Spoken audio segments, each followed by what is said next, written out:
Krishna.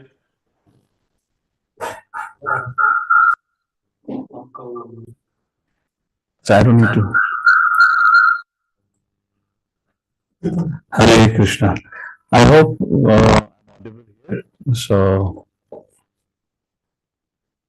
Okay. How are we going to show presentation? You have something, okay. All right, thank you all for joining in. Let's begin our session for today, which is part of Bhagavat Life program. We've been discussing from Srimad Bhagavatam, overviews of different chapters.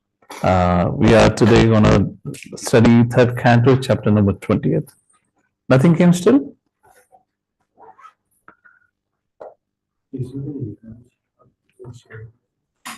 So, devotees, 1 second, they're just doing some testing. Hare Krishna, Krishna Krishna, Hare Hare, Hare Ram, Ram Ram, Hare Hare. Okay, fine. Where am I? I'm here. Om Namo Bhagavate Vasudevaya.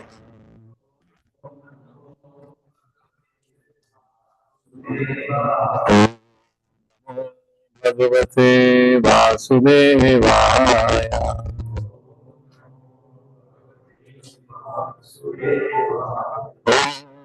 Namo Bhagavate Vasudevaya.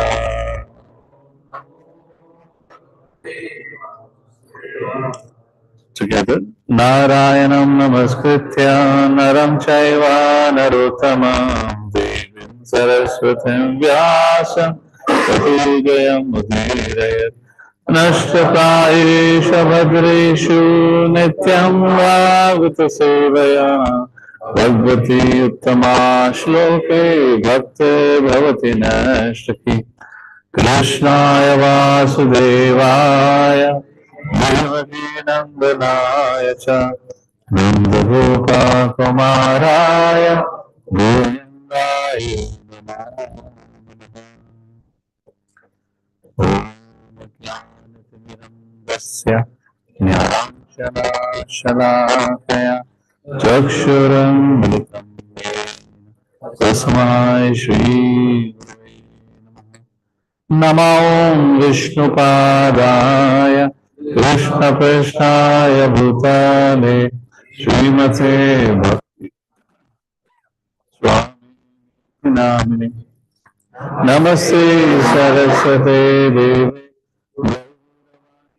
Pracharine Nirvishesha Shannavadi Pashata Deshatarine Namo Mahavadanyaya Krishna Prema Padayate Krishnaya Krishna Chaitanya Namane Hoti Se Namaha Vanchakalpatarubhyasya Kripa Sindhubhya eva cha Patitanam Pavanebhyo Vaishnavebhyo Namo Namaha. Hey Krishna Karuna Sindhu Dinabandhu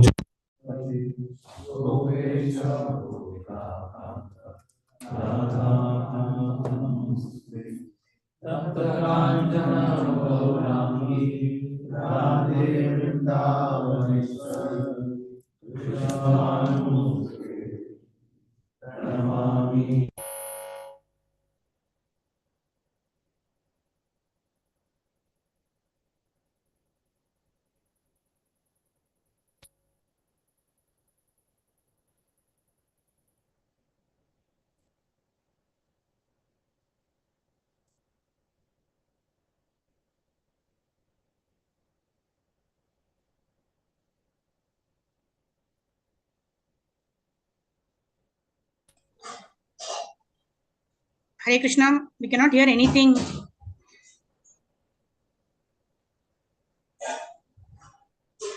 It is audible, Prabhuji.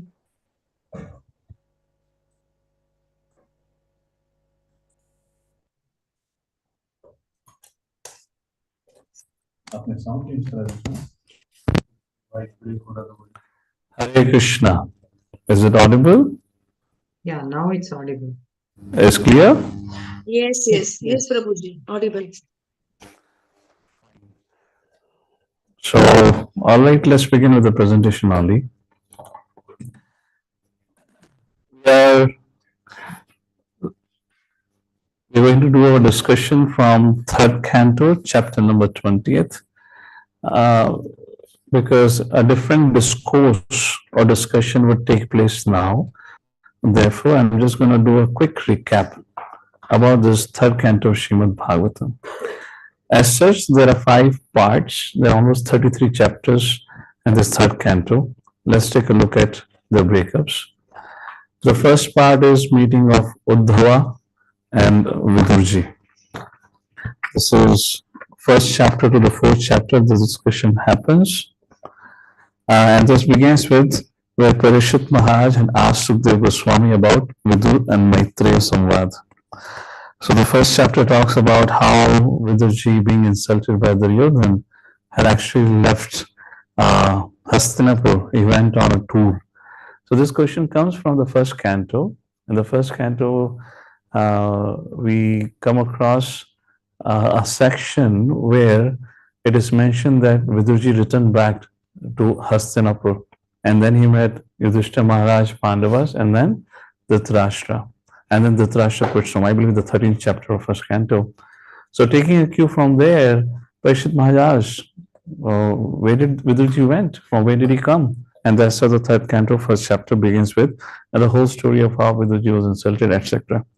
And then on his tour, Vidurji meets with Uddhava, and then meeting between Vidurji and Uddhava is described between the 2nd to the 4th chapter. And the 4th chapter ends with where Vidurji had many other queries to ask. And Uddhavji said, well, Krishna had instructed me before departing that I should go to Badrinath, Badrika Ashram to give association to the sages, because Krishna, in his appearance, couldn't visit there. So I am supposed to go and tell everything about the Lord to Badrinath or Badrika Ashram, to the sages there. So I'm on the way over there, but we are already at Haridwar. And Haridwar, my senior, Maitreya Muni, is there. So I'll request you, please go and take guidance from Maitreya Muni. That's how the first section ends. And then second section begins. This is almost around 12 chapters, where Vidurji meets with Maitreya Muni. Samvad happens at Haridwar, and where Vidurji asks questions primarily about the Visarga, the primary creation. How did this creation take place? Various questions were asked like that. How can the Lord be connected with the gunas? How is the pure soul engaged in ignorance? Why does... The sound is still coming? Hey, give me the sound. I can connect it on my laptop. Why have you connected over there? Is common issue to me, yeah? Very good.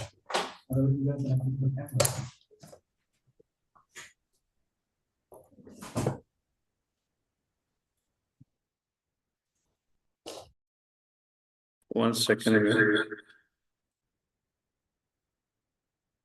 Hare Krishna, chal raha. Is this going, sound is going okay? Yes. All right. Fine, continue with, where was I? So we were talking about the second part, Sarga and Visarga, where Vidurji asked various questions that we were discussing to Maitreya Muni. And then after describing about primary creation, then Maitreya Muni, presentation please. And then Maitreya Muni talks as question by Vidurji about secondary creation, Visarga, third canto, chapter number 12, appearance of Brahma, and through Brahma, appearance of 4 Kumaras, Rudra, and it concludes with Swayam Bhuva Manu. That's how the 12th chapter ends. Then comes the third segment, the third part of the third canto. Pastimes of Lord Varah from 13th chapter to 19th chapter. Actually, it doesn't begin with pastimes of Varahadev.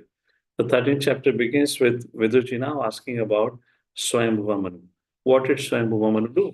Now, why did Swayambhuva Manu was created from Brahma or by Brahmaji? Because his service was to procreate, populate this creation with living entities. 4 Kumaras, the first created sons of Brahma, said no. And then we had, because of that anger, Rudra, and then we have 10 Manasik Putra, etc. Yet, the population, the seva of creating population in this world was not happening as per the expectation of Brahmaji. and then the first men and women appear from Brahmaji's body. This whole conversation is happening of the 51st year, first month, and the first day. This whole relation is about the morning time of Brahmaji. And therefore, in the primary creation, we talked about how, not the primary, the secondary creation, we talked about how, the night ends for Brahma, or what's the Brahma Murta time. If you remember, we had a discussion, Brahmaji, all the four-headed, with four heads, being the most powerful, most intelligent living entity. Yet, when Krishna says, material world is the Khalayam Ashashvatam, he also has to suffer. And he was caught into the turbulence, whirlpool of the wind. We discussed about that. So that's how it begins. So here, Brahmaji said to Swambhu Manu, please help in creating the population. And that's how the 13th chapter begins with.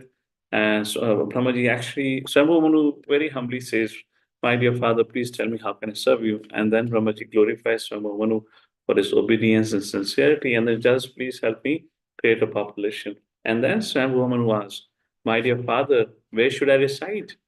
I should have some residence. And then Brahmaji said, well, for you, the residence would be planet Earth. And then Swambhu Manu said, planet Earth? Oh, my dear father, it is not there. It is drowning, or it is in the Garbhodak ocean for all this while. Unless you restore the Earth on its orbit, how can I? And that from there, the pastime began about Lord Varadev. And then Brahmaji began to think, oh, yes, planet Earth is in the Garbhodak ocean. How can this planet be restored? At that point of time, a boar incarnation manifested from his nostril, and that boar incarnation was called as Shwet Varaha Avatar. So in this chapter, this is where I'm going a little background here. This is one time in third canto, or so far in our Srimad Bhagavatam, where while discussing the pastime of particular incarnation, during the course of discussion, the stories of two different incarnations, not two different, the same incarnation appearing in two different times, have been mixed, amalgamated, or have been presented. So here, while Maitreya Muni describing the past time, he begins to describe the story of Shweta Varah Avatar, or incarnation. However, he concludes with the Neela Varah incarnation. The Shweta Varah incarnation, he appeared at that point of time. The earth was not put into the Garbhodak ocean by Hiranyakashipu or Hiranyaksha, because it's the beginning of the day of Brahma. The demons have not been even born. So that's the first point. And then when the Lord recovered the planet, he put in the orbit, and that's it. The story ended. And that is all about Shvetavara incarnation. But suddenly Neelavara incarnation comes in. In the conversation, Maitreya Muni says that how when Varah Avatar rescued planet Earth, and then suddenly he was attacked by a very angry demon by the name of Hiranyaksha.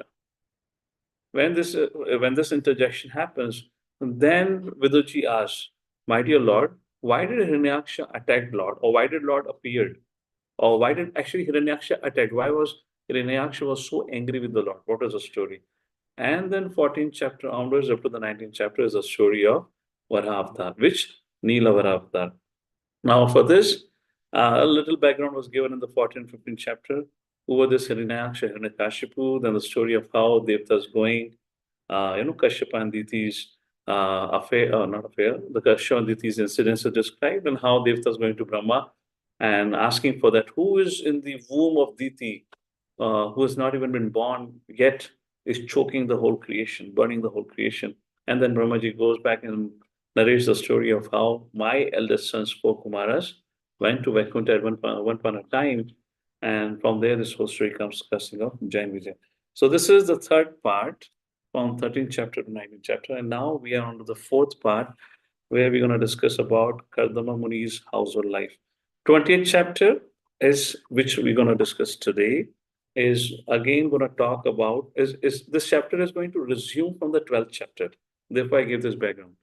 So what happened at the 12th chapter, Sarga and Visarga was discussed. And largely 12th chapter, Maitreya Muni is talking about Visarga. And 12th chapter ended with Swayambhuva Manu being appeared. When 12th chapter ended with Swayambhuva Manu being appeared, the 13th chapter begins with Vidurji asking a question.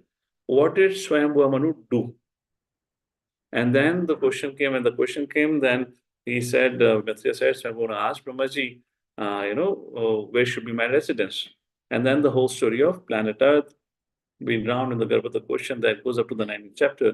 So in 20th chapter, again, Maitri Muni would ask question, so Vidurji would ask question to Maitri Muni. And now he'd ask the question, so all right, planet has been restored, Hiranyaksha had been killed. Now, what did Swayambhuva Manu do after this? In other words, the continuation of secondary creation. So 20th chapter talks about Visarga. Now, what did Brahma do after this was done? Swayambhuva Manu has got his residence. So secondary creation continues, where now Brahmaji would create all kinds of other living entities, bhuta, preta, snakes, all kind of things that has been described. So that's a chapter. And then after this, 21 to 24 is the conversation or Kadam Muni's household life. And then part E would be the another longest section, teachings of Lord Kapila.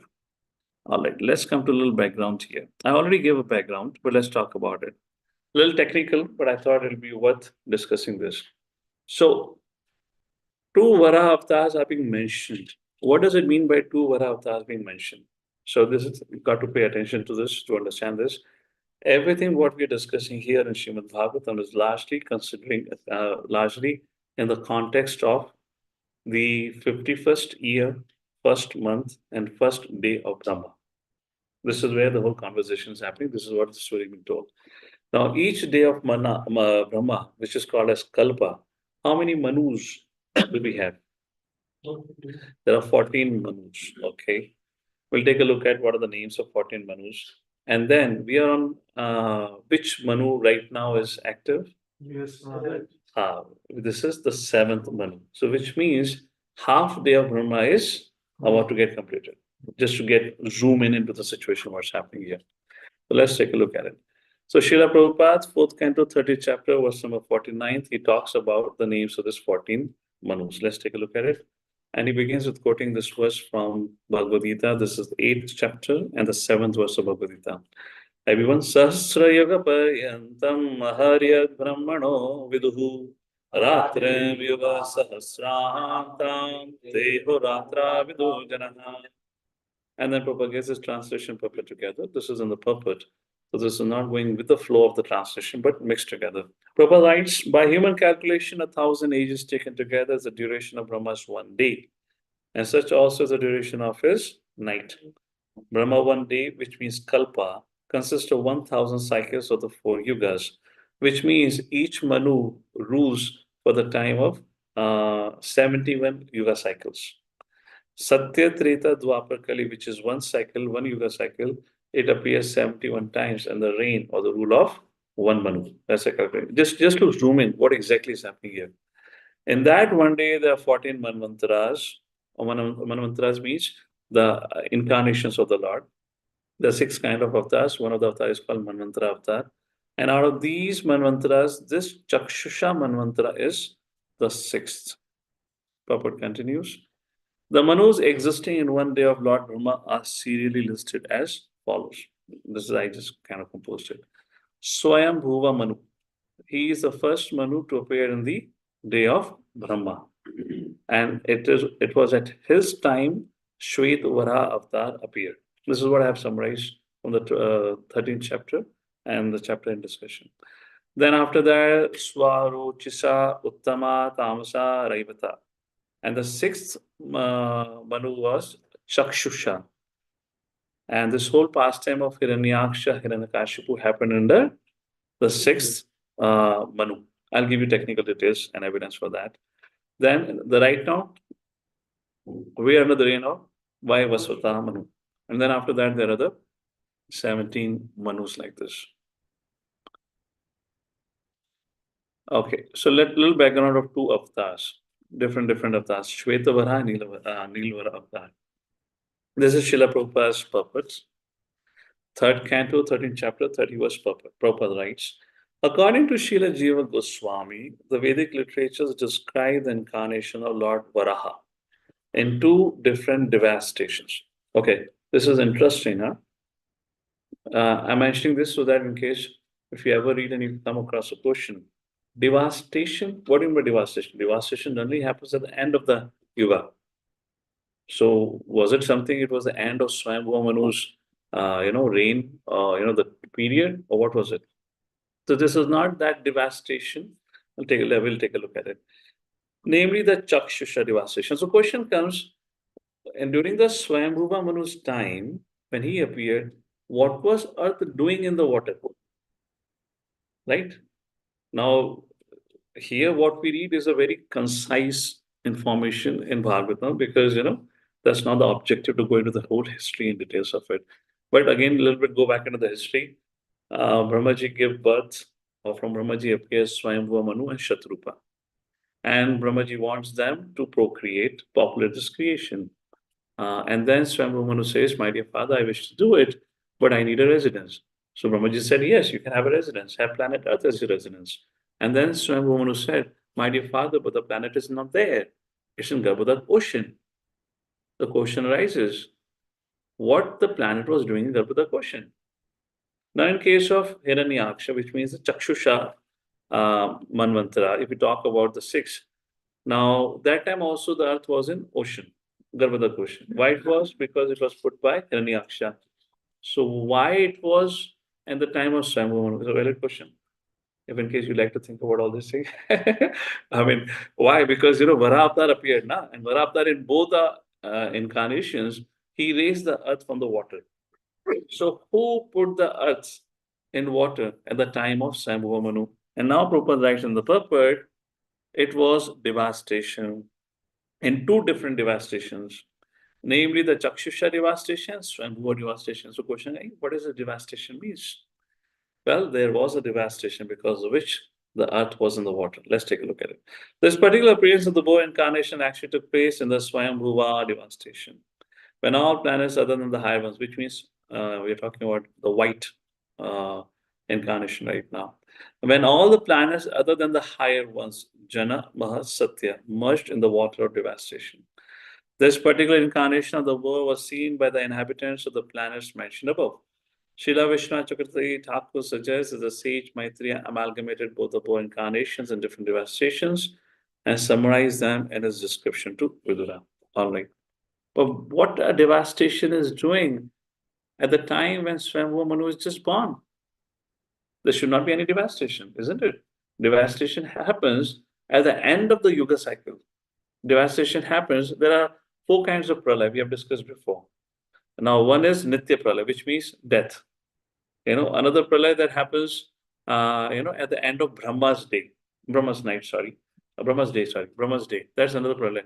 And another pralaya which is expected or which is many times talked about is at the end of Manvantara's rule. Just like we have the example of Matsya Avatar appearing and, is asking the Manu, board all the species and I'll protect you and we'll go to the another cycle, Satya Yuga, like that. So that time it happens. And sometimes it is said between the Yuga cycles also happens. So now it is the beginning of the Swayambhuva Manu's rule. How can you have a devastation? It is not the end of Swayambhuva Manu's rule.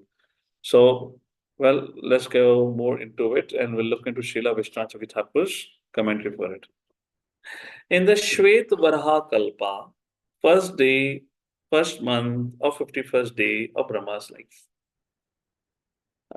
This should be actually 51st year. At the beginning of Swayambhuva Manvantara, Shweta Varaha, white in color, appeared from the nostril of Brahma and lifted up the earth. And then he disappeared. In the sixth Chakshusha Manvantara, when there was a sudden deluge, Neela Varaha, black in color, appeared in the water, lifted the earth and killed Hiranyaksha. In the present section, Maitreya combines both. All right. Vishwanath Chakravarti Thakur writes further. It is stated in scriptures that Hiranyaksha was born through Daksha. Hey, Hiranyaksha was not born through Daksha. Hiranyaksha was born through Kashyapa and Diti. But Diti daughter kiski thi? Daksha. You understand the way it is presented, the language? Matlab hua to aakhir ka wo Daksha ka pota hi na? Like that. I'm just giving you some ways how to understand. Otherwise, hey, Daksha kaise ho sakta hai? Ye to galat ho gaya. So just have patience. See the correction. Who was the son of the Prachetas? We'll read about this Daksha. This is not the first Daksha. This is the second Daksha. This is not the Daksha who offended Lord Shiva. This is the second birth of Daksha, which appeared in Chakshusha Manvantara. And the pastime which you're going to read in the fourth canto, in the first three chapters, fourth chapter, that Daksha is not from Chakshusha Manvantara. This discussion will come at the end of the fourth canto and then in the sixth canto. Daksha being born to Prachetas. Pracheta was the son of Prachanibari, like that. Thus, the appearance of the boar avatar during the reign of Chakshusha Manu is confirmed by the information about the birth of Daksha during at that time. Daksha was the son of the Prachetas in the lineage of Udanapad. Daksha's daughter was Diti. Hiranyaksha was born to Diti. At the beginning of the first Kalpa, Brahma, Swayambhuva had produced no sons. Thus, the Prachetas, Daksha, Diti, and Hiranyaksha could not have existed then. The truth has been discovered in this way, and now he quotes Lagu Bhagavatam, Vishnu Thakur, and he quotes it, and he says, I've skipped the verses. Thus, Maitreya, being asked by Vidura, narrated the activities of both appearances of Vara in one story. It is mentioned in the Matsya Puran that there was a pralay, coming to the pralay, during Swayambhuva's period, because there was a deluge. Why there was a pralay? Because of curse of a sage upon Swayambhuva. It is mentioned in the Vishnu Dharmottara that by the will of the Lord there was a sudden deluge during the reign of Chakshusha Manu also. Anuvakas are Vedic prayers, they praise him and prayers similar to those. This is the purport by Srila Vishnu Thakur to third canto, 13th chapter, verse number 33. So this was just little backgrounds. Now we'll begin the conversation between Maitreya and Vidura, like that. I'll be quick with this discussion. Let's take a look at it. So there are 53 verses. So it begins with Shaunakadi Rishi inquiring from Sutta Goswami. What happened next? And then Sutta Goswami says, well, the kind of question you are asking, similar question was asked by Vidurji to Maitreya Muni. What happened next? If the earth has been restored, what did Swayambhuva Manu do? Or what was the secondary creation process? That's how the discussion begins. So here, what we can do is a little bit read from the book, and then I'll come to the presentation. I'll go quickly on some key points now, after having enough discussion on the background. So how it begins here is Shaunakadi Rishi speaks to Sutta Goswami, and it's very interesting thing gets highlighted here, because they knew Sutta Goswami is quoting a conversation between Vidurji and Maitreya Muni. The Shaunakadi Rishi began to glorify Vidurji. Why did they glorify Vidurji? They knew Vidurji would have definitely asked a question. He would not have said, Maitreya Muni, बहुत समय हो गया है, चर्चा करते हुए अभी थोड़ा लंच ब्रेक के लिए चले जाते हैं, अभी हम कल प्रवचन जारी रखेंगे. No, Shaunakadi said, we knew Vidurji would have asked a question because he was very sincere. Like that, they glorify Vidurji. In other words, saying that, we also would like to hear. Please tell us what did Vidur ask further to Maitreya Muni. That's how this discussion goes on. Let's read first was Sanskrit. Shaunakava Mahim Pratishtha Madhyasya Saute Swayambhuva Manu Kani Anvichitattvarani Marga Yavara Janmana. Shaunak Muni inquired, O Sutta Goswami, after the earth was again situated in its orbit, what did Swayambhuva Manu do to show the path of liberation to persons who were to take birth later? Text number 2. Shaunak Rishi inquired from Vidura about Vidura, who was a great devotee and friend of Lord Krishna, who gave up the company of his elder brother because later, along with his sons, played tricks against the desires of the Lord. Text number 3. Vidura was born from the body of Vedavyas and was not less than he. Thus he accepted the lotus feet of Krishna wholeheartedly and was attached to his devotees. This is a subject matter coming from the first chapter. We discussed almost around 15 qualities of Vidurji's devotion. And this is one of that quality. When Vidurji was insulted and sent away or thrown out of the kingdom, he took it as an opportunity to take shelter of the Lord. And that's how here Shaunakadi Rishi is glorifying Vidurji, being the son of Vyasa, was no less than Vyasa. He took shelter of Krishna. Text number 4. Vidur was purified of all passions by wandering in sacred places, and at last he reached Haridwar, where he met the great sage who knew the science of spiritual life, and he inquired from him. Shaunaka Rishi therefore asked, "What more did Vidura inquire from Maitreya Muni? Please tell us, please tell us." Very interesting and beautiful purport. This purport actually talks about what is the purpose. Two things. What is the purpose of yatra and what is the importance of yatra? You can mark for yourself. This for later reading. Text number 5. And then Maitreya Muni, Shaunaka Adirishi says, Shaunaka inquired about the conversation between Vidura and Maitreya. And with a lot of confidence, Shaunaka Adirishi said, there must have been many narrations of the spotless pastimes of the Lord. The hearing of such narrations is exactly like bathing in the water of the Ganges, for it can free one from all sinful reactions. Text number 6. Dana Kitaya Bhadram Te Kirtan Yodara Karmanaha Rasaknya Ko Nutrapketa Hari Leelamritam Piban. Piban matlab? Pina. O Sutta Goswami, Tanna Kirtaya Bhadram. Bhadram means auspiciousness. All good fortune to you. Please narrate the activities of the Lord. Somebody's on the door. Maybe offering has come. Which are all magnanimous and worth glorifying. What sort of devotee can be satiated by hearing the nectarian pastimes of the Lord? And text number 7. On being asked to speak by the great sages of Naimisharanya, the son of Roma Sutta Goswami, whose mind was absorbed in the transcendental pastimes of the Lord, said, "Please hear what I shall now speak." And text number 8, we'll pause after this. I'll tell you some background here. Then Sutta Vacha, text number 8, Sutta Goswami said, what did he say?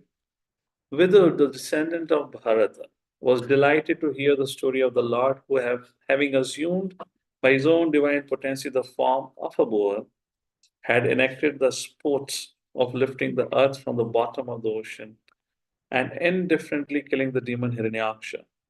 Vidur then spoke to the sage as follows. All right. So now from text number 9, what was asked by Vidurji to Maitreya Muni is described here. There's a very interesting theme that comes over here, which is kind of repeated in Srimad Bhagavatam. That's the beauty of Srimad Bhagavatam that we see, is the eagerness of the audience, which inspires the speaker to speak further. So Srila Prabhupada ji, in the first canto, first chapter, verse number 13, writes one of the very beautiful purports. And he writes, what is the ideal condition for hearing the transcendental message? All right, is it visible at all or is it too small? Okay, for me it's too small. I don't know why. 1 second. Let me just change my screen. Yeah. And this can go here. Okay, now it's visible. So Prabhupada writes, the conditions for hearing the transcendental message of the absolute truth are set forth herein. What is the condition? Actually, to summarize, there are 3 things Prabhupada mentioned in the purport. The first condition is the eagerness of the audience. What is the eagerness of the audience? The audience should have 3 qualities. They should be eager, they should be sincere, they should be submissive. This quality has been described in one of the purports before by Prabhupada. I believe in the 7th or the 8th verse purport, Prabhupada talks about these 3 qualities of a listener. They should be eager, they should be sincere, and they should be submissive. That is about the student, the first condition. The first condition is that the audience must be very sincere and eager to hear. Then the second condition, what is the second condition? Second condition is about the speaker. These things have been already established in the first few purports of the chapter. The speaker must be in line of disciplic succession from the recognized Acharya. And Prabhupada says that this message is not understood by those who are materially absorbed. And what happens when you have an eager and sincere and submissive audience, and when you have a bona fide speaker, then happens third point. What is the third point? Going at the bottom, I'm not going into the whole detail. Let me just point out options. Then the third thing happens. Third thing is the result. And what is the result? Thus, the transcendental topics of Lord Sri Krishna's superhuman activities, his incarnation, his birth, appearance, disappearance, his forms, his name, and so on, are all easily understandable because all requirements are fulfilled. Such discourses help all men on the path of spiritual realization. This is not my subject matter, but because we're just briefly speaking on it, Srila Vishwanath Chakravarti in this first chapter commentary, he writes the background of Shaunakadi Rishi. What was the background of Shaunakadi Rishi?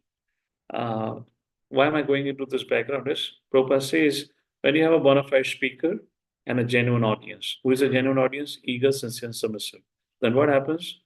Then the narrations are all purifying, and although the subject matter is very difficult to comprehend, Name Vidu Surgana Prabhavana Maharshi Aham Adire Devanam Maharshinam Sarvasha. Nobody can understand me. Neither the Devtas nor the Maharishis, the sages, why nobody can understand? Aham Adiri Devanam. I am the source, Maharshinam Sarvasha. And Krishna also says, Yoga Maya Samavritaha. What is it? Naham Prakasha Sarvasya Yoga Maya Samavrita. I'm covered by my internal potency, which means Lord can only be understood where Lord wants to reveal himself. And this is the condition to happen where Lord can reveal. And the result is, although the most difficult subject matter about the Lord's Janma and Karma can be easily understood. And it's actually an example which what happens with Shaunakadi Rishi. Shaunakadi Rishi had assembled at Naimisharanya. Naimisharanya is a place where, according to Varah Puran, a lord had killed a demon in Nimisha, in a moment. Because the demon was killed in a Nimisha moment, Lord, while speaking to a Brahman Devta, said, hence this place will be now known as Naimisharanya. Aranya means forest. A forest where Nimisha, within a moment, Lord killed a very great demon. And this place will become a very valuable place for the Brahmanas to perform their austerities. Like that place became Naimisharanya, and the sages had assembled. The sages had assembled to perform Karma Kanda. They were Sakam Karma Yogis, Naga Bhakti Yogis, and they had assembled together to perform 1,000 years of Yajna. And the idea was to somehow reduce the impact of the impending Kali Yuga. And this is mentioned in the 8th chapter of the first canto later on, where Shaunakadi Rishi spoke to Sutta Goswami, and they actually glorified Sutta Goswami by saying that, oh, dear sage, we had assembled here to perform 1,000 years long fire yajna. Just by doing this fire yajna, we created a lot of pollution, a lot of smoke, not pollution, we created a lot of smoke, and because of that smoke, we only became black. But because of your narrations coming from your mouth about the Supreme Personality of Godhead, our heart had become gladdened. So Vishwanath Chakravarti Thakur, while describing what the background says, these Shaunakadi Rishis had no interest in devotion. They were Sakama Karmis, and their goal was not Krishna Prema, their goal was heaven. So question comes, how a Sakama Karmi became a Bhakti practitioner? And it begins with because they took first association of Maharshan Sutta. Because association of Maharshan Sutta, they developed some spiritual inquiry. And then because they got association of Sutta Goswami, because of bona fide association, then they developed further interest in the subject matter. And that's how the rest of the Bhagavatam comes. So the point I'm making is Shaunakadi Rishi had no inclination to inquire about who is Supreme Personality of Godhead, who am I, and what is our relationship. They were just figuring out a way how they can go to heaven to enjoy.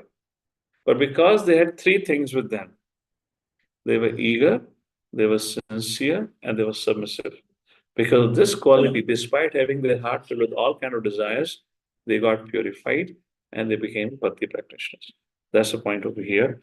A little background of Shaunakadi Rishi is here. All right, so let's move forward. Then Vidurji asks, Vidurji, then our question was asked, so what did Vidurji inquire? Vidurji asked as follows.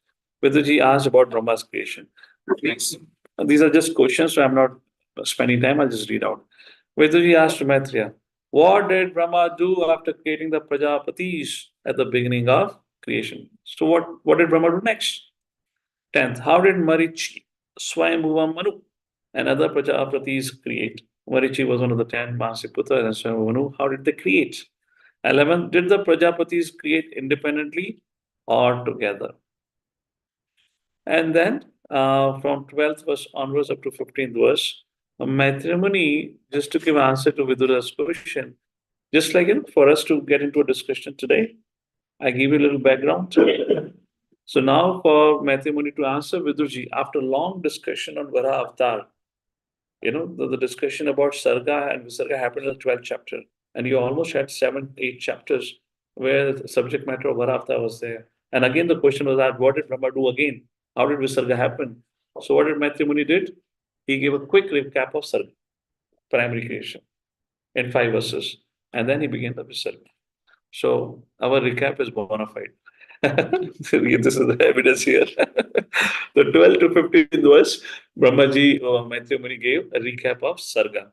So therefore, I'm not going into the purpose and details because I have spent enough time on this in the second canto, chapter 5th and 6th, and the third canto, chapter 5th and 6th. So Maitreya to Vidura, he says, Mahatattva is created when the Lord's glance falls on Pradhan. Further transformation of Mahatattva results in the creation of false ego in 3 modes and its products. After the creation of the elements, they were joined together by Lord's cohesive energy to create the universal act.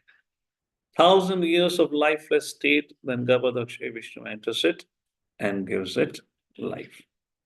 And now Visarga creation begins. This is where we're going to spend some time now. I may not be able to cover all. I can cover it. I can if I give you overview, but I want to get into some discussion for some creatures. So text number 16, Maitreya Muni to Vidura. Now, from the navel of Garbhodakshay Vishnu, Sarga has been described, we're getting to Visarga, appeared the universal lotus reservoir of all conditioned souls, and on top of which appeared Brahma. So you're seeing this is a recap. This has been already discussed all in details. Brahmaji, as directed by Vishnu, began to create the universe as it was before. So this is not the first day of Brahma's life. This is the 51st year. He had lived all this life before. Brahmaji first created the 5 types of ignorance. Tamishra, Andha, Tamishra, Tamas, Moha, Mahamoha. This subject matter again we discuss in detail in the 12th chapter. Now, Brahmaji's creation. Oh, it all came together. Wait a second. Let me just edit the slide 1 second. It should come one by one. Animation, feed, and on click. Yes, now it will come. So let's take a look at it. I present a view. So now let's talk about Brahmaji's creation. Creation of Yakshas and Rakshasas. We're going to read it from the Bhagavatam directly. 3rd canto, chapter number 20, verse number 19. Something interesting is going to happen now. Translation. Out of disgust, Brahmaji threw off the body of ignorance. So what happens? Brahmaji being the creation has to happen, secondary creation. So Brahmaji, his personality comes in contact with the modes of material nature, Tamogun, Rajagun, and Sattvagun, and creates different kinds of progeny. That is what being described here. Out of disgust, Brahma threw off the body of ignorance, and taking this opportunities, Yakshas and Rakshasas sprang for possession of the body, which continued to exist in the form of night. Night is the source of hunger and thirst. That's a very interesting thing. In other words, night is the time where Yakshas and Rakshasas are the most prominent. Have you ever noticed, if in case you have had the opportunity to observe your mind, the mind tends to become wild, all kind of, nuisance, wild thoughts begin to manifest in the night. Have you ever noticed that? Unlike daytime, things, okay, we are in passion that time. But during the night time, because impact of Tamoguna takes place, and generally most of the illegal activities take place in the night, in the dark, because that's how the mind functions. Then text number 20. Overpowered by hunger and thirst, they ran to devour Brahma from all sides and cried, "Spare him not, eat him up." Text number 21. Brahma, the head of the demigods. Open this 20th chapter. I made a note here. Brahma, the head of the demigods, full of anxiety, asked them, "Do not eat me, but protect me. I am your father. You are my sons. Therefore, you are yakshas and rakshasas." So, got it? I made a note while I was.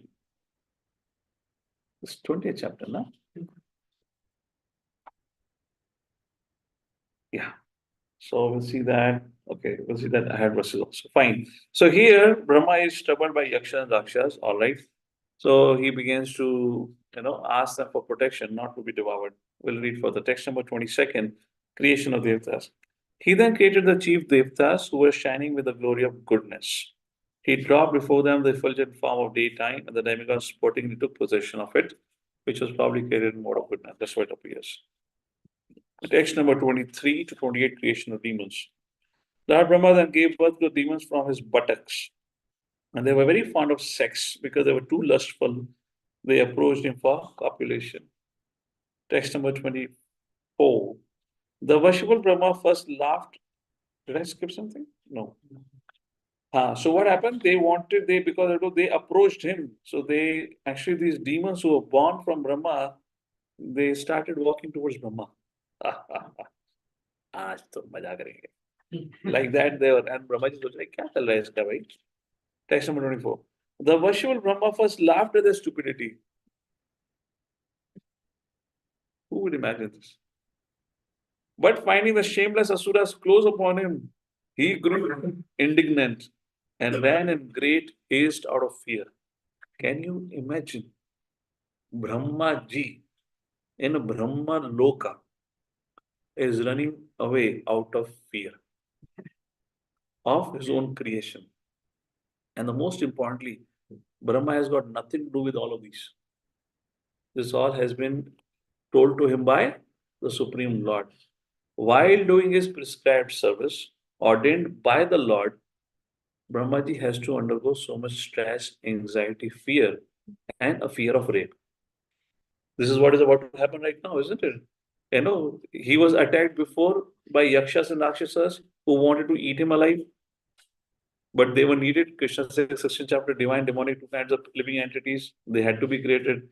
Now the first gaze of this creation have manifested.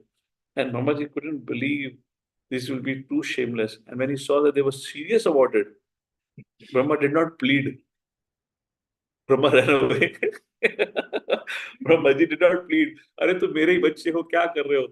Brahmaji said no. So the point I wanted to highlight here, I just want to take a pause here and think about it. This is not Brahmaji is just acting independently. It is not that Brahma has nothing to do. He's just playing around with his life and then certain things are happening.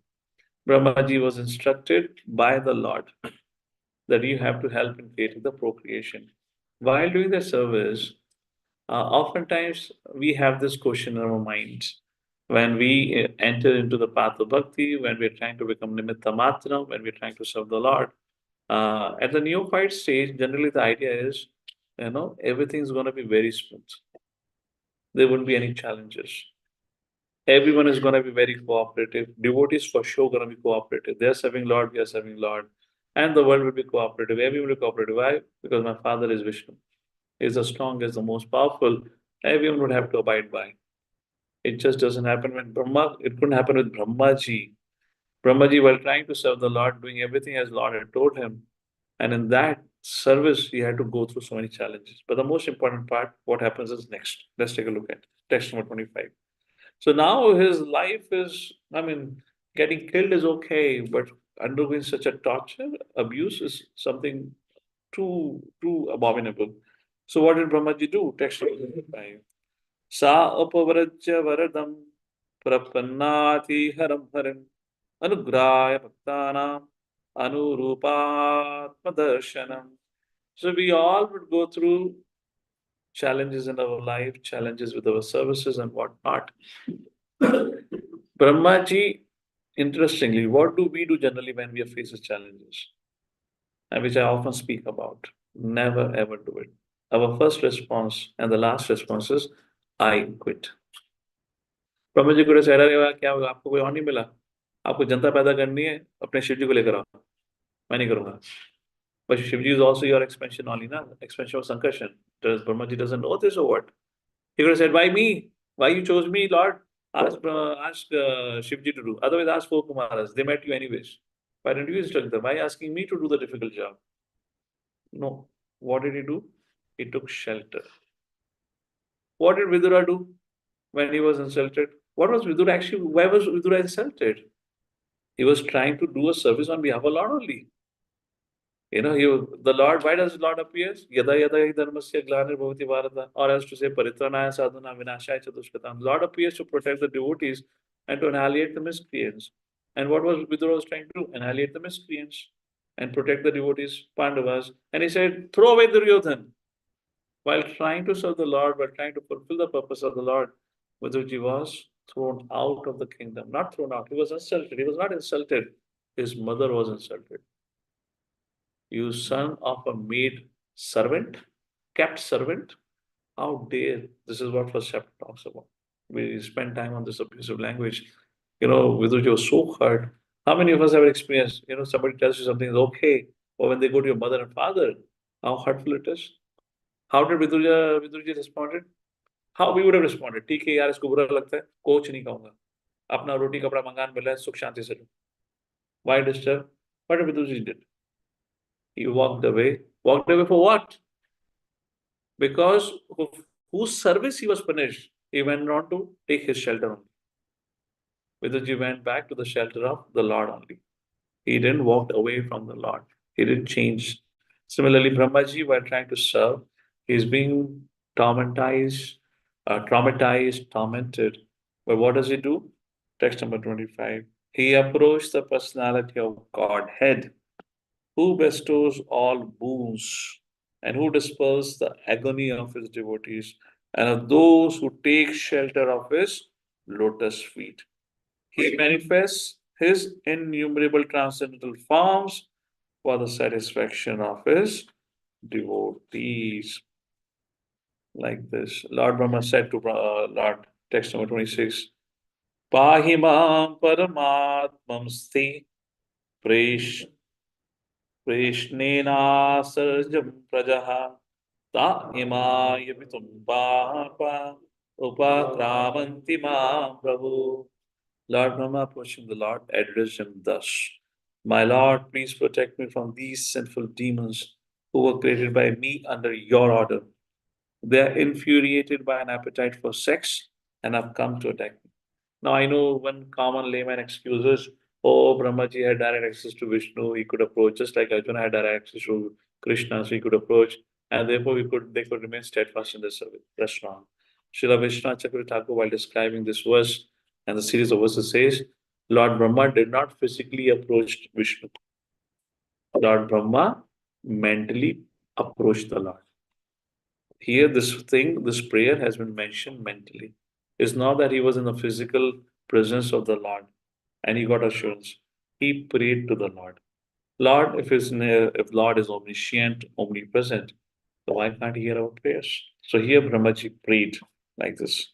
Text number 27. My Lord, you're the only one capable of ending the affliction of the distress and inflicted agony on those who never resort to your feet. You punish those who never take shelter, and you award those or protect those who take your shelter. Text number 28.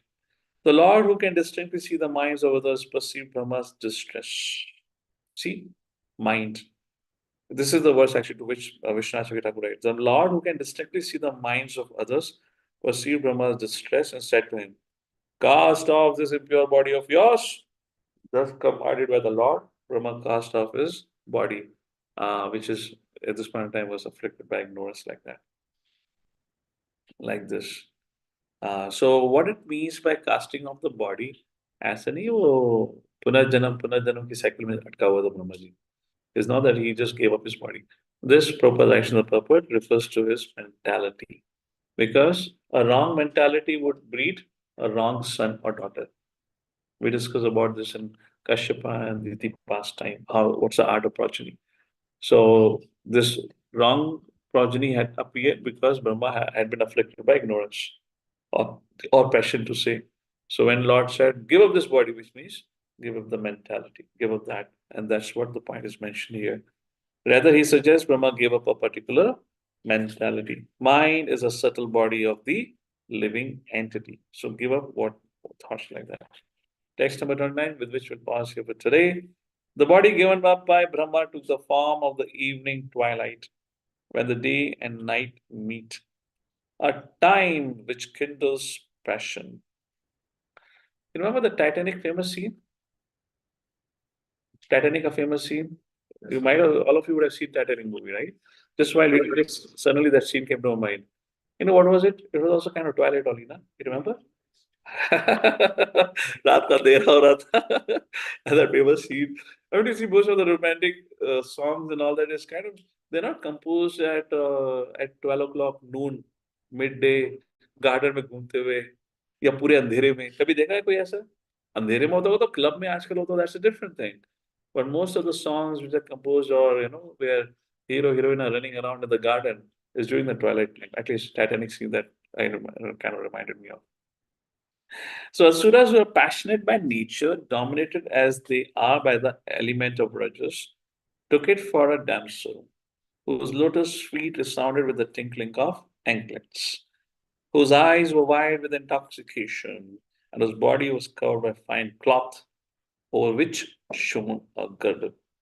So, like this, the quality of sex attraction has been described in a series of verses here, which you can refer it, or maybe no need to refer, because now the beauty of this imaginary damsel is described here.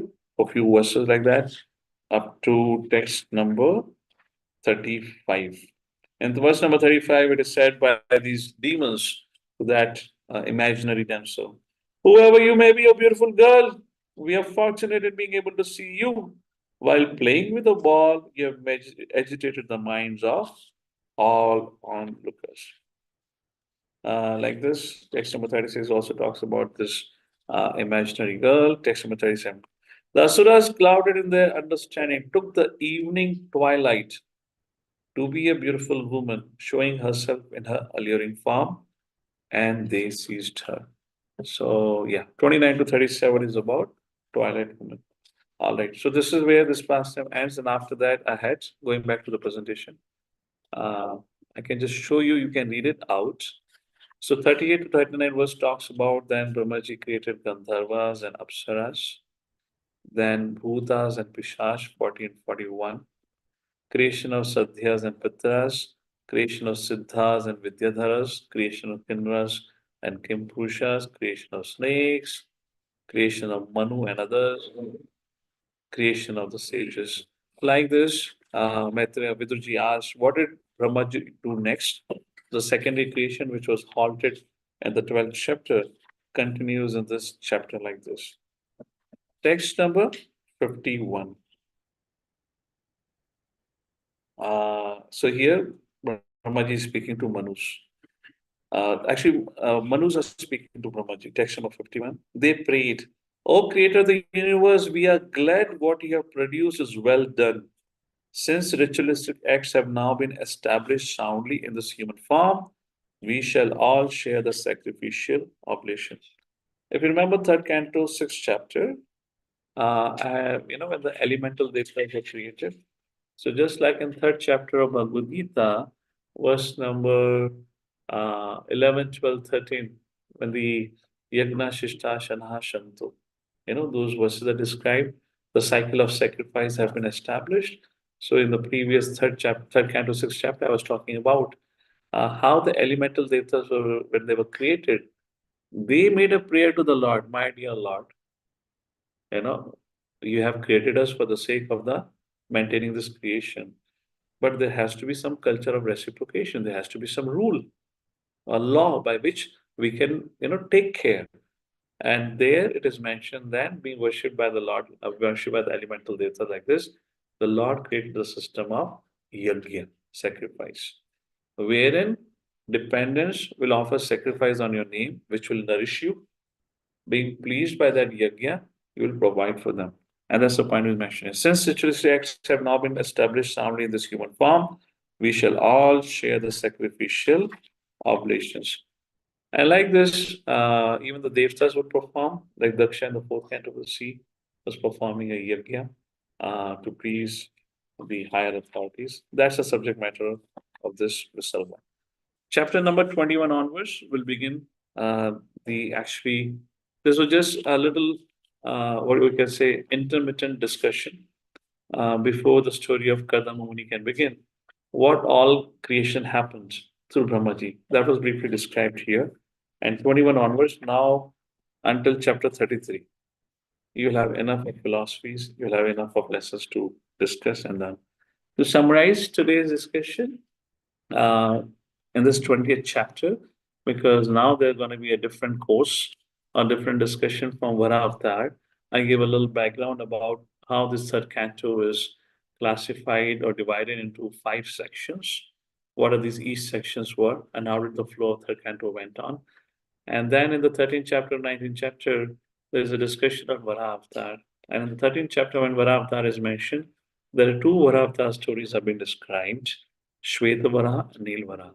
Who were these 2 Varah, and in what time did they appear?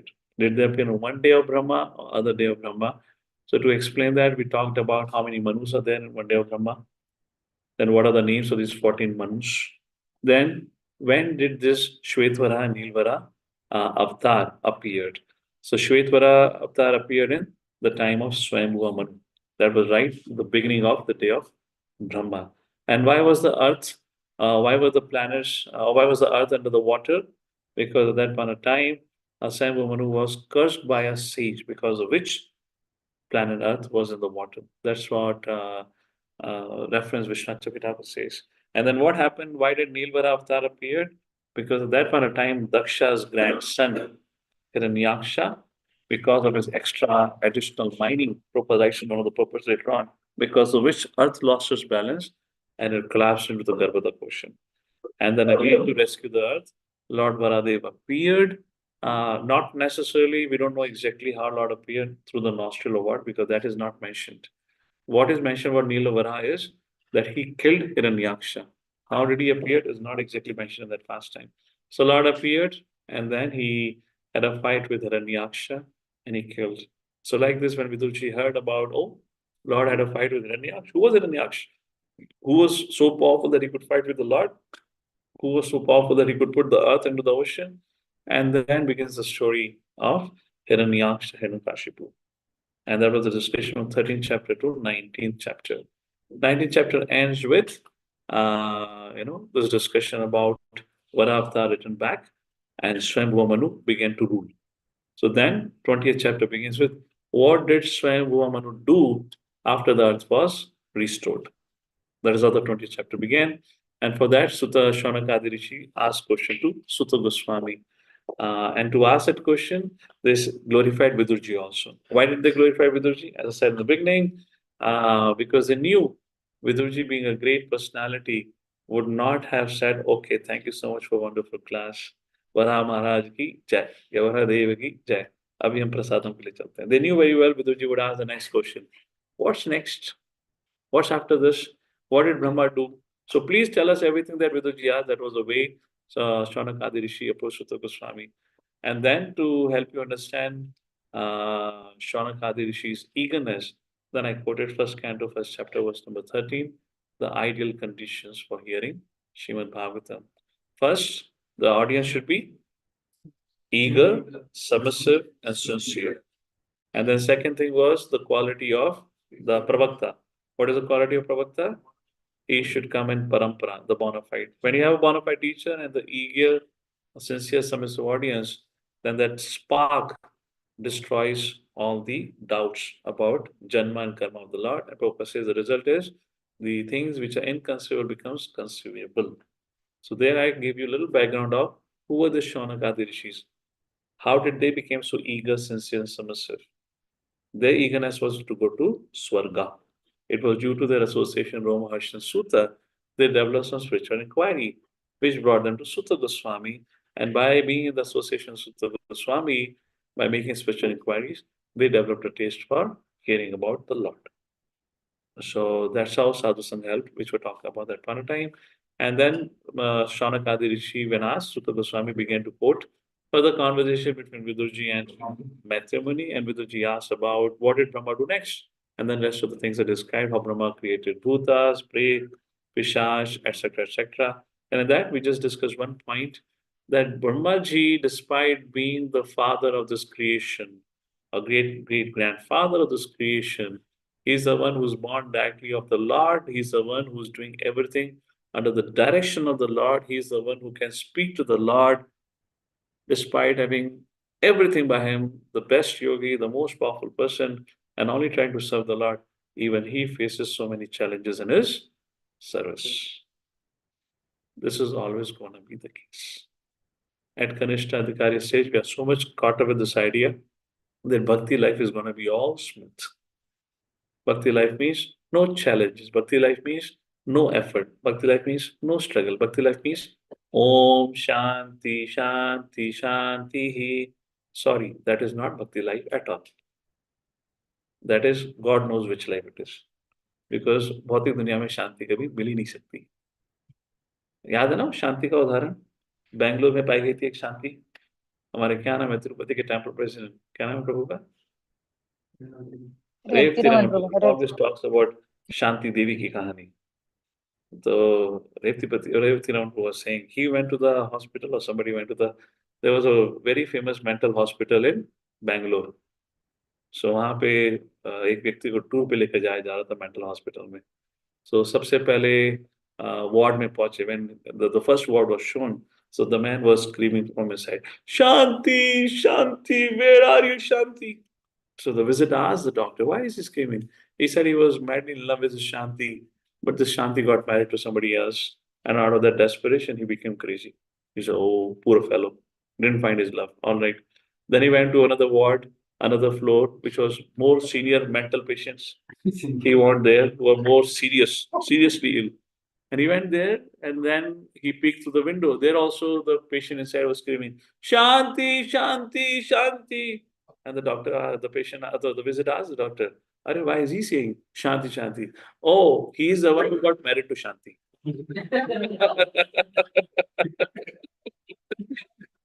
So he is the one who got married to Shanti. That is the situation. So those who are thinking Shanti, Shanti, Shanti, they're only mental hospital candidates. There is no Shanti. There is only a Shanti in this world, like this. All right. So this was the discussion, and then I didn't go much in details about this. We can talk about Pitras and all that, their backgrounds, but all right. We'll do that in Bhakti Vaibhav, of course. We'll continue in 21st chapter when we catch up next time. Jagadguru Srila Prabhupada ki, Srimad Bhagavatam ki jai. All right. Yeah, we can take one or two questions because we couldn't take any questions during the week. Can I ask Yes, Prabhuji? Ritesh, go ahead. जी आप जो बता रहे थे कि night के time पे ये जो पेट पिशाच है इनका काफी इफेक्ट होता है, राइट, जो उसमें बता रहे थे. एंड उसके बाद में There is another thing which is mentioned here. Those who drool in the night, इसको हिंदी में कहा जाता है लार बनना वो सब. This is very delicious for ghosts. So such bodies easily get attacked by ghosts.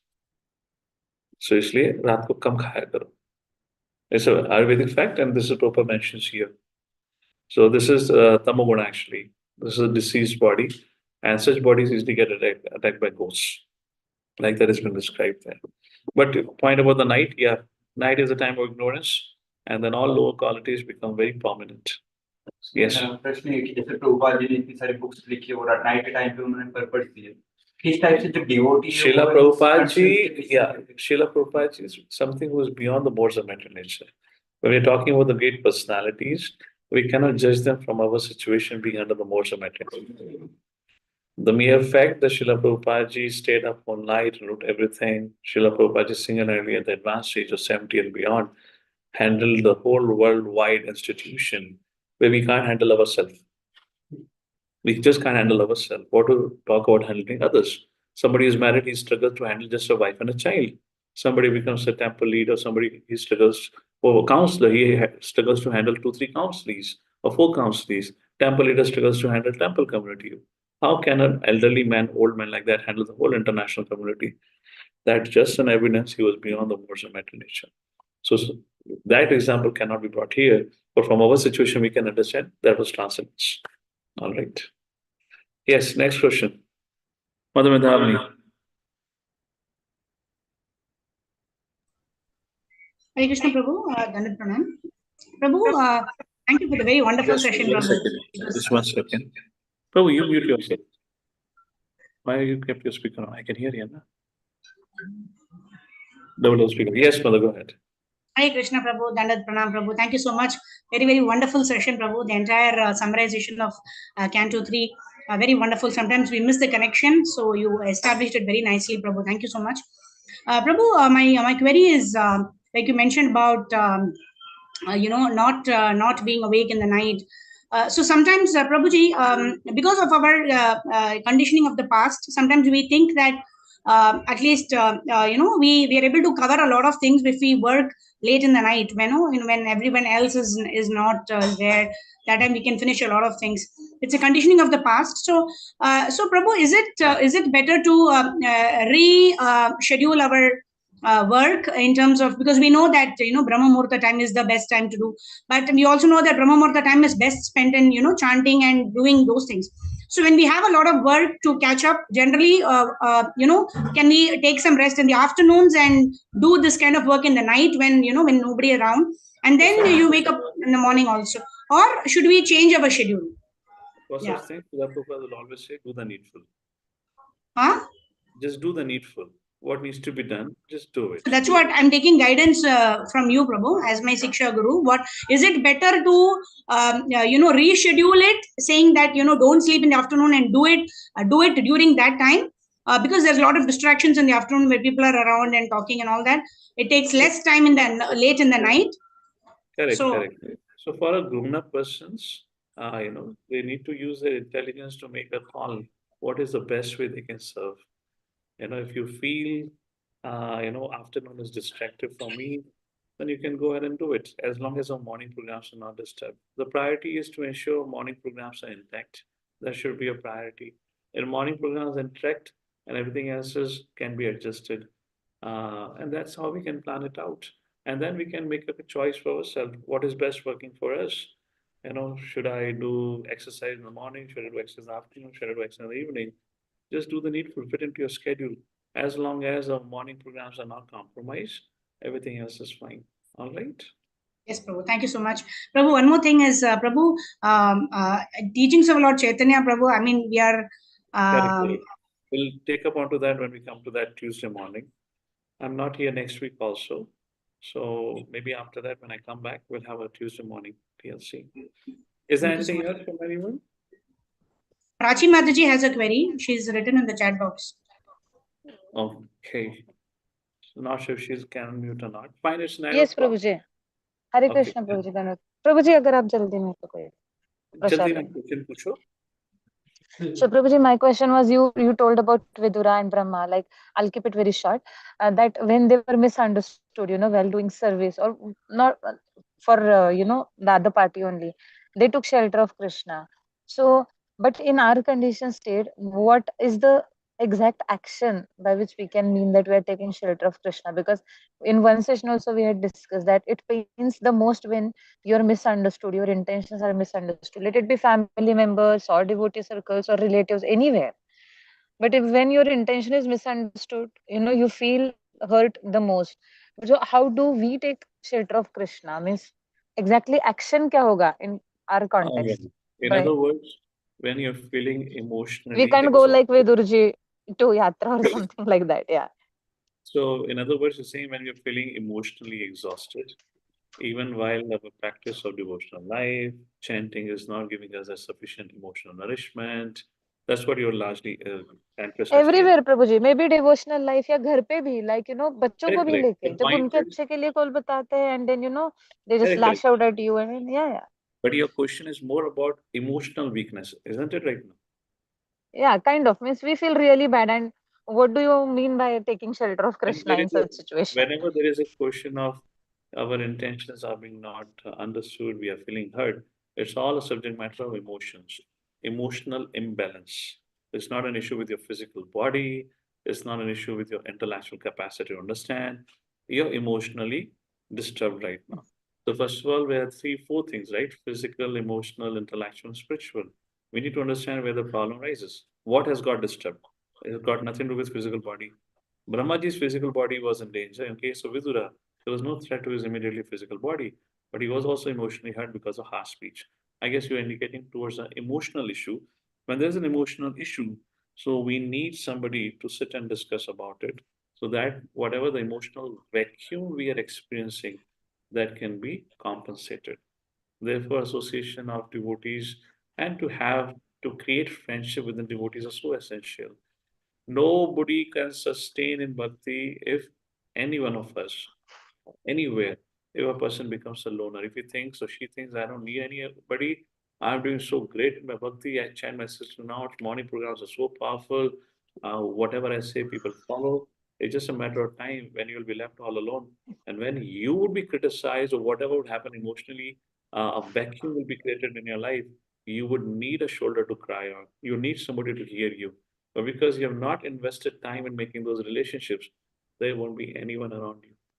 People will treat you the way you treated them. You do this seva, I do this seva. Seva, seva, seva, that's okay. But we need to spend time to creating relationship. And to create a relationship, you need to start caring for people. And if you think it's an issue with the family, if you think it's an issue with one devotee, fine, find another devotees. Ultimately, this our material crisis will continue. At least we should find some shelter within devotees, within devotee community. If not one, another devotee. If not second, another devotee. Everyone is our friend, but we can only be a friend when we serve them. We don't become a friend by asking them to serve us. So all of us have to ask a question: who are my friends in devotee community? Who are the people with whom I can sit back and talk? Of course, I'm not saying I'm not much in favor of sitting back and just talking about. I'm totally against this idea. It doesn't suit my psychophysical nature. But maybe sit and let's hear, let's discuss Krishna Katha. Let's talk about what we can do for Prabhupada, what we can do. At least, do we have this much relationship? That's how we can overcome this because the world is such, we will be put into physical, mental, emotional crisis again and again. These are inevitable facts of life. So better we prepare and embrace the reality. Dukhalayam ashashvat. All right, mother? Okay. So this is what you mean by taking shelter of Krishna. We Yeah. open our heart It to is help some devotee to take devotee. Yeah. shelter of Krishna. See, in case of Brahma, Vidurji, or in case of, let's say, Haridas Thakur, when he was, traumatized physically, when he was spoken so ill, he could chant Krishna and could feel nourished. In our case, when we are going through difficulties, we chant Krishna. We even struggle to chant Krishna. We even struggle to chant 16 rounds. We find it so difficult to chant 16 rounds. Yes or no? Yes. This is the last thing that we feel like we want to do. We want to do something else. So, in other words, we understand there's a huge difference between we are trying to establish relationship with Krishna, and there's a whole journey to, traverse. It ain't happened right now. For some devotees, they could chant Hare Krishna and find the shelter. Fantastic. If it hasn't happened, then we need to take shelter of devotees. We need more So I have crossover. tried this, couple of times I have tried this कि कुछ हो गया and you're feeling disturbed, just sit and chant. तो बैठ तो जाते हैं, माला तो हो जाती है, but mind keeps hovering over what has happened. Yeah, so this is fine. Like, I mean, this is what happens at our Kanishta stage. This is okay. It's not wrong. It's just the path of progress. Then take shelter of devotees, have devotees. Therefore, Chaitanya Mahaprabhu came to give us Sankirtan, not Kirtan. It's to be practiced together. It's to be practiced. Unless we understand our need of dependency, we'll not be in the mood of service. We'll still remain, will not never become humble actually. Because you think हमें किसी जरूरत ही क्या है, कितना अच्छा चल रहा है. All those fellows who thought, oh, my life is going so good, my family is supporting, I can read well, I can hear well. It's just a matter of time when they are the one who cry the most. You know, ashashvatam, everything is temporary. So don't depend on the externals. Follow the things that have been given. Without devotee association, nothing is possible. So while we are trying to practice bhakti, we should ensure we should not be hurting devotees because of bhakti. That is not bhakti life. We should try to be serving the devotees. You know, that's how we please Krishna. Hare Krishna. So with that, we Thank you pass. so much, Prabhuji. Thank you. Hare Krishna. Prabhuji, one short question, Prabhu. Just So it's 9:10. Everyone has to leave now. Question will continue. Jagadguru Srila Prabhupada ki